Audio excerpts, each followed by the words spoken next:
Hi and welcome to my channel. I'm Simon and today I'm back with my Daphne du Maurier t-shirt on. So that can only mean one thing, which is, as this Daphne du Maurier t-shirt, I forgot to say this when I did the predictions video, is part of the Women's Prize merch, which I'll link down below. I bought this for myself because it's a great way of supporting the prize in a small way if you can. It is the Longlist has been announced. I'm recording this in advance.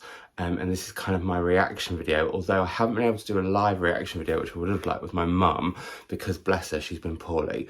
But in this video, we're going to be talking about the 16 longlisted books for the prize, my thoughts on them, what I'm going to read next, and the plans with the long list and all that kind of stuff. So hopefully that will float your bookish boat. My hair is off on one. Anyway, let's move on. It's not about me, it's about the books.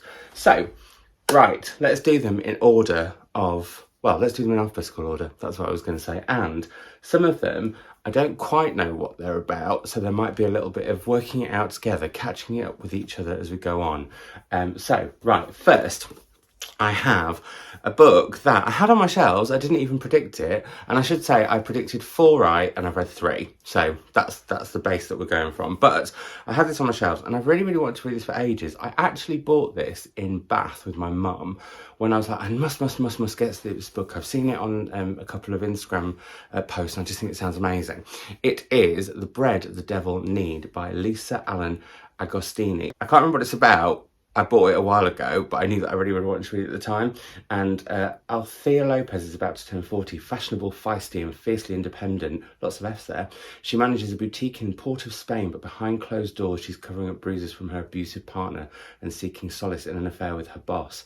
But when she witnesses a woman murdered by a jealous lover, the reality of her own future comes a little closer. Oh my goodness, this sounds even more amazing than I remembered having read the blurb. I promise I won't read all of the blurbs for all of these because I know people don't like that.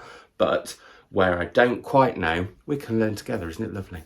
So yeah, I'm really, really, really keen to get to this one. I think I am pretty much all of the list actually, thinking about it. So then, I hadn't heard of this one at all, and this is what I do love about book prizes, when you know nothing about some of the books that turn up, because it's just super exciting, I think. And this is Salt Lick by Lulu Addison, and this sounds like it's going to be right up my street, because I think it's about nature. It's a climate change novel, and I've really discovered a love for nature in fiction this year, thanks to another book that might be coming up on the list. Oh, I said too much. So it says, Britain is awash, the sea creeps into the land, brambles and forest swamp, derelict towns, food production has moved overseas and the people are forced to move to the cities for work. The countryside is empty, a chorus, the herd voice of feral cows wander this newly wild land, watching over the changing times, speaking with love and exasperation. So I think this might be told by cows, which could go either way for me. I mean, I'm open to things since I've enjoyed a book that was partly narrated by a fig tree earlier this year. Might be able to say it probably just down there. But yeah, I'm intrigued for this one. Definitely intrigued. And yeah, a vocal chorus of cows. There we go. Now, I had heard of this book last year, but I don't know why I didn't fancy it at the time. I don't think I was sent it. I hope I wasn't sent it, because shame on me if I passed it on. Because I do always jokingly say to all the publishers, please send me everything that's submitted for the Women's Prize. Just don't tell me that it's submitted for the Women's Prize. I'm sure they don't even hear that cry of, well, plea, actually, not cry. Anyway, moving on. This is Careless, and it's by Kirsty Kepes, and it says, sometimes it's easy to fall between the cracks, and it says, fearless, motherless, careless, at 3:04 on a hot, sticky day in June, Bess finds out she's pregnant. She could tell her social worker, Henry, but he's useless. She could tell her foster mother, Lisa, but she won't understand. She really ought to tell Boy, but she hasn't spoken to him in weeks. Bess knows more than anyone that love doesn't come without contradictions, but this isn't a love story. And I think this is going to be a really, really interesting one for me and Mum to talk about, actually. For reasons that will become apparent when we get to it. Now, I thought that it was going to be the year of the Chunkster this year for the Women's Prize, and it turned out that it is, but not necessarily the Chunksters that I predicted. So, I had not heard of this. This is Remote Sympathy by Catherine Chidgey, and she is a New Zealand writer. I always think if a book's out from Europa Editions that it's in translation. I don't know why that is, because that's not correct, clearly. So, it says, this is a very, very long blurb, so hang on one second. A novel of devastating beauty that will leave readers shaken and exhilarated, moving away from her lovely comet in Munich isn't really as much an experience. The frail with the heart she feared. The new home is even lovelier than one left behind, best of all, right on the doorstep of some of the finest craftsmen from all over Europe. Fair Hannah and the officers' wives living in the small community can order anything they desire, whether new curtains made from fine script. Wow, it's long. Often, lines between the forest and the surface is the oh, right. Sorry, hopefully I sped through that.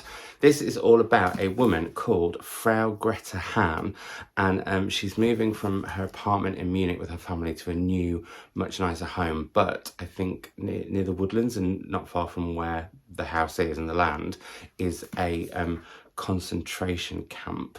So her life in Buchenwald would appear to be idyllic, but it's not. So yeah, I think it's how she becomes ill, or her husband becomes ill, and one of the people in the camp is someone who can help her. And so we have this quite chunky, I should have worked out how many pages we're going to be reading over the next few months, 524 pager that is. So far, not read a single one. What are we on now? 1, 2, 3, 4, is this 5, 6, 7, 8, 9, 10, 11, 12, yeah, 5, I think.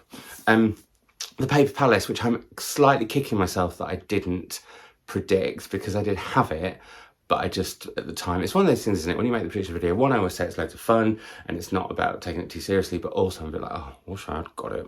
Anyway, this is The Paper Palace by Miranda Cowley Heller, and I heard brilliant things from Mercedes about this when she talked about it, and she said it's about a woman who I think she's just kissed either like one of her best friends from school or her husband or her wife's husband, and it's about why she's done that, and then we go forward in time from that but back to her when she's younger, leading up to that moment, and it sort of explains itself.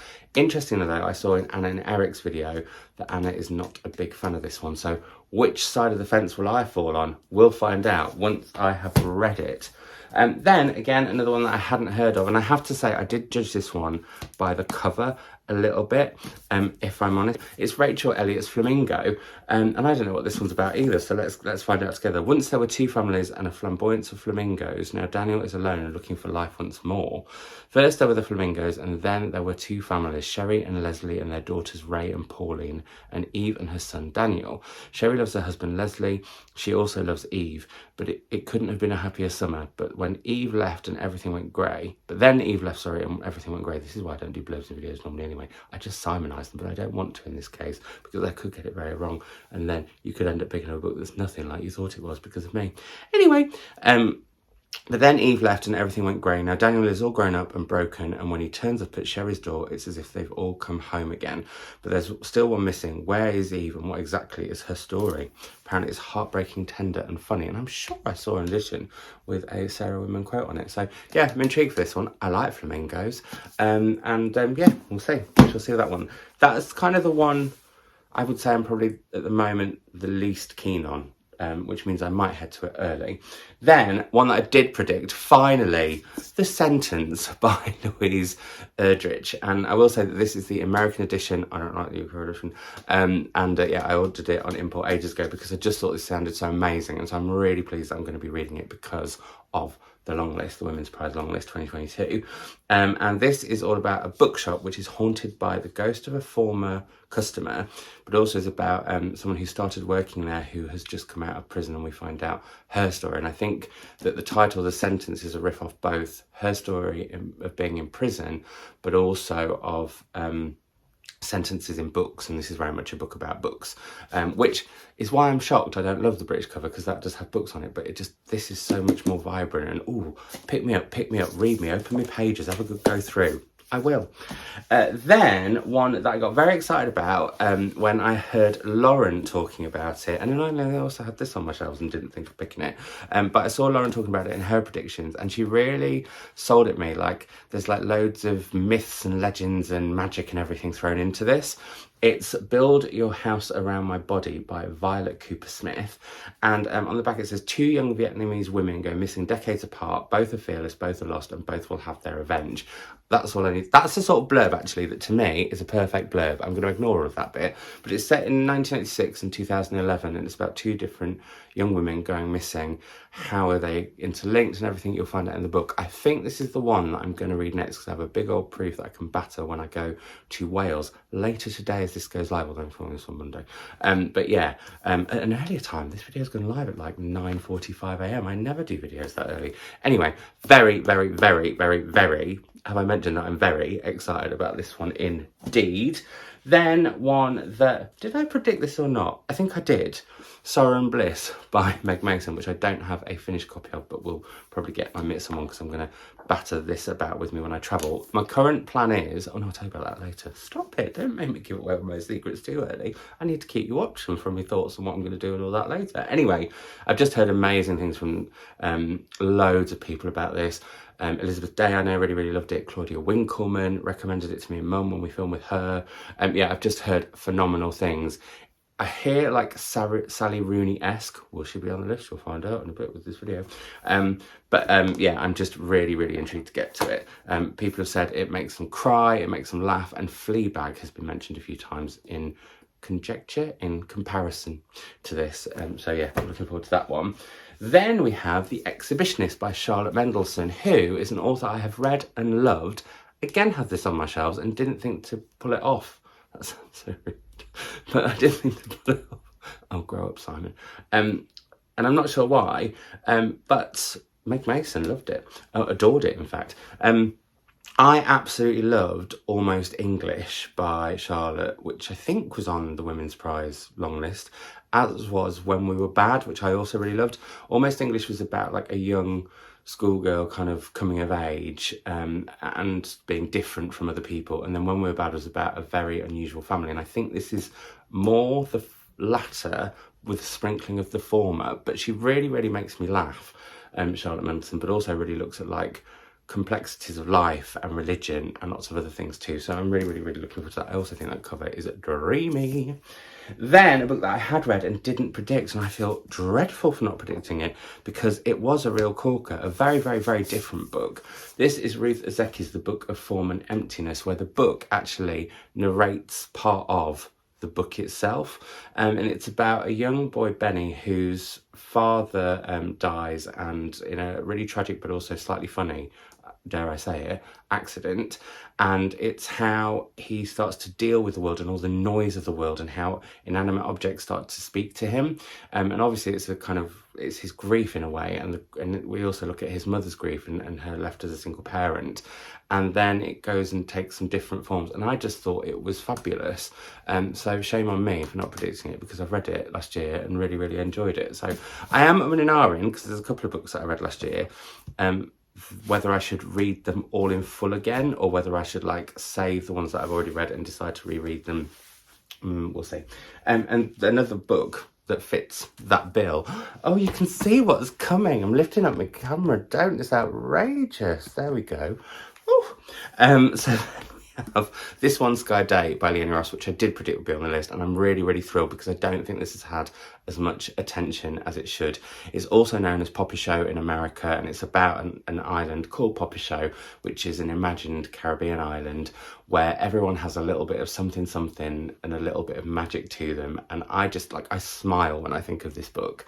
I will say the first chapter, and I said this in my predictions video, took me a while to get used to it. And then once I was into the pace of it and the language of it and the way that Leone builds this whole island and all of these people that you follow over one sky day, and how she builds like the culture, the history, the politics, everything is just phenomenal. So really, really thrilled. And how beautiful is that? I mean, it should get an award for that. Is there a book award? Is there an award for like beautiful books? I don't know.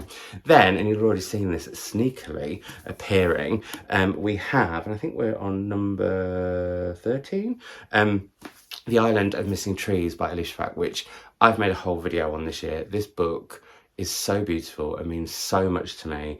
It's about a young girl growing up in London. She feels outside from everything, and this kind of has brought all the more to the fore when her mother died the previous Christmas, but this Christmas they're asked to do homework looking at their family history from a member of their family, and she has no one to talk to because her mother and father came from Cyprus and don't speak of why they ended up in the UK or how they met or anything.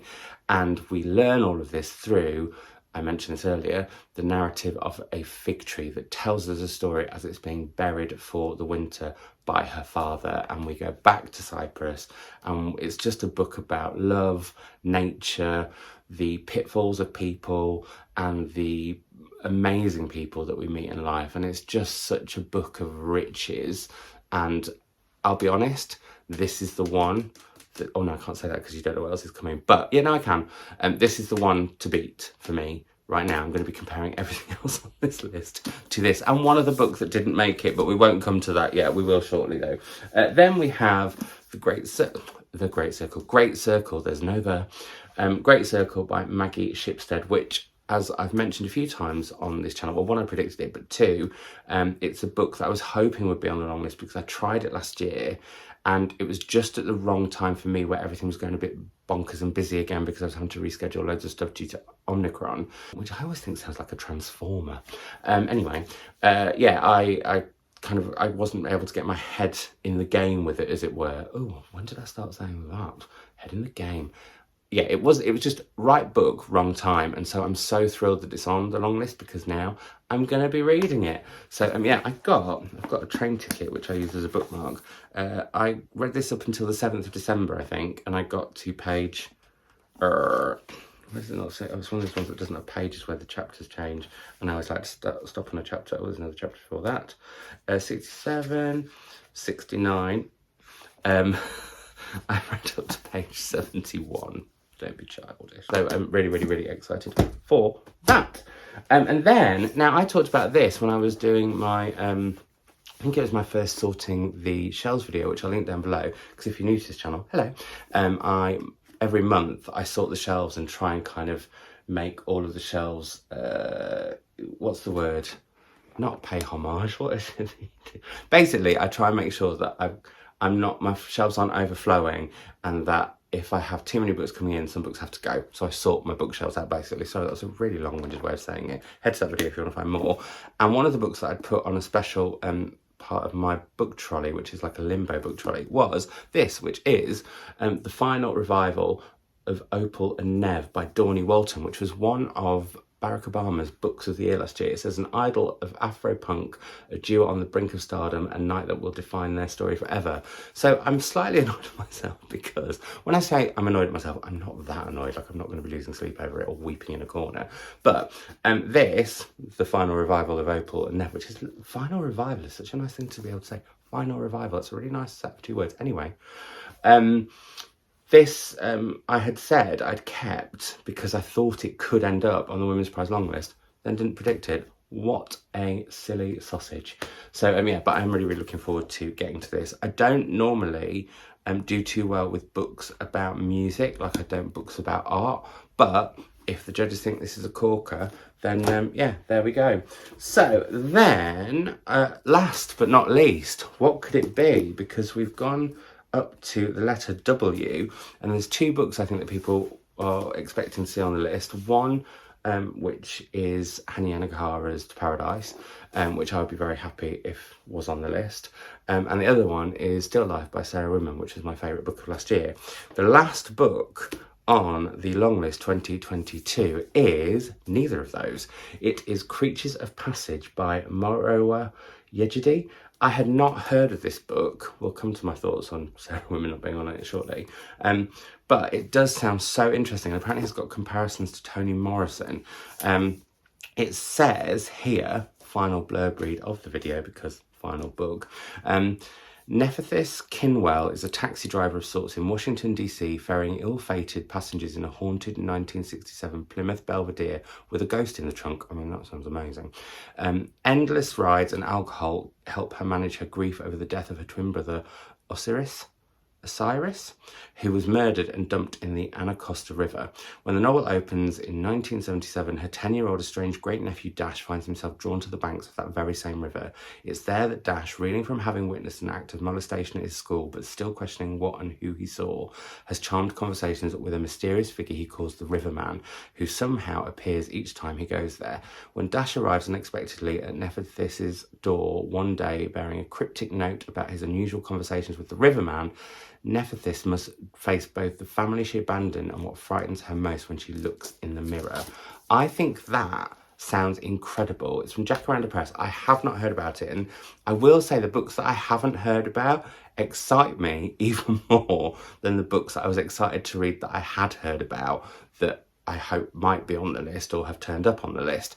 So yeah, I don't know kind of if that's the order that I might go, to the ones I'm most excited about, or do I head to the ones that I'm kind of like about and then work my way up to my faves. Well, faves in my head, because I don't know if my favourites or not yet. But yeah, so that is the final book. I'm not going to pick all of those up because invariably I'll throw them everywhere, damage them and then cry.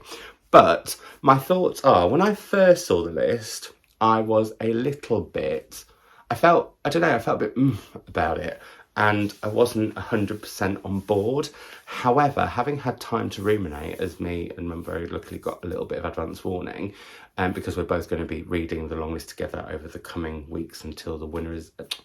till the shortlist is announced on April the 27th or April the 28th. I've sort of let it sit with me, and I have got more excited about it. And actually, just now, filming this and talking to all of you about it, I'm even more excited. So now I'm kind of 100% on board.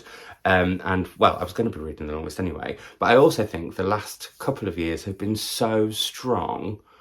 I think, though, from what I feel like with this list, the judges were quite divided, but I think a really cohesive shortlist will probably come out of it. We'll see. I can't predict. I don't know. And me and my mum will be making our shortlist predictions before the shortlist is announced, possibly when we're on holiday together in April. So, yeah, like I said, she's not very well at the moment, so we haven't been able to film our reaction video together, but I know that she's excited to get reading and loves the prize as much as me. Now, I will address the fact that the Sarah Women issue, and I am really gutted that that is not on there, but having judged prizes myself, I know that you can really, really love a book and it can become a bartering system. I just feel like Tin Man wasn't on there. In fact, I don't think Sarah Women has been on there, and I think she is one of our greatest living writers, and it does flummox me that she's not on this list, particularly with Still Life, which I think is such a joyous, incredible, fabulous book. I mean, I don't know anyone who I've recommended that to who hasn't blinking loved it. But I'm not going to go on a rampage about it. I'm not going to, you know, it's a shame, but I haven't read the other books yet. But I think actually, I mentioned that I'll be comparing a lot of books to this one. I think also in the back of my mind, I'm not going to lie, I'll be comparing them to Still Life and whether Still Life should have got instead of them. And maybe that's how I shall judge it. The Still Life test. We'll see. Anyway, I would love to know your thoughts on the long list in the comments down below. Which ones have you read? What did you make of them? Tell me everything. And for once, I'm going to say, if you didn't like them, feel free to let me know that too, because I normally say, if I'm excited about books, which I am now very excited about this 16, I normally say, like, don't tell me if you didn't like it because I'm excited about the books. And I will carry on doing that in my book hauls. But for this video, I think it's a little bit different. And one of the other things that I wanted to say as well is all of the AdSense that I get for this video and also my predictions video, I am going to be donating to a charity to do with Ukraine. So thank you for watching. If you've watched this far, or even if you just watched a few seconds, although if you just watched a few seconds, you won't know this happened because you won't have got this far. Right, I'm going to go now and get on with my working day, but I will have a chat with you in the comments and let's have a chat about all of it, because it is, and I don't know if I said this in the last video, but I know Lauren said it in her video, this is kind of bookish Christmas. It's super exciting, and I'm so excited that I'm going to be reading these with my mum over the coming weeks, but also hopefully with lots of you. Tell me if you're planning on reading the long list too. Is there an order that you're going to head to? Thank you all for watching, and I will speak to you all very, very soon. Let's have a chat in the comments down below. Bye!